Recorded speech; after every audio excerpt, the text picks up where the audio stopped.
આજરોજ સંજેલી તાલુકાની અંદર ના પણ આટલો ભાવ તમને પોસાય મારો કઈ રીતે પોસાય તમને મારો એમ કેવું છે કે તમે અમીર ખેડૂત છો શું લાગે તમારો માલ તો નથી એવી દર્શાવ્યો આપણે નથી દર્શાવ્યો એના તબક્કા અંદર મેં એમ તમે લાયા છો એટલે મારે એમ કેવું આટલો ભાવ તમને નહીં આટલા ભાવ તમે પોસાવ્યો એમના તબક્કા અંદર એમ કે હવે એક ખેડૂતને આટલી બધી થેલી ના હોય બરાબર છે બધાની હોય કે હાલના તબક્કા તમારા એરમેટ ટેકેવાળા ગમે તેની હોય બરાબર છે કાં તો દુકાનમાં તમે વેચતા હોય કે કાં તો હે એમ કરવાનું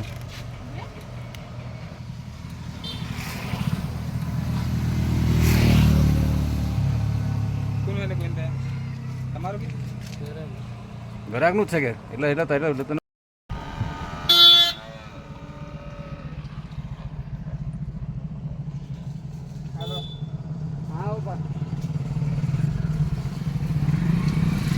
હાલો હાલો હાલો આવું કાંઈ આ વાત કરી લો ને બીજું લોન છે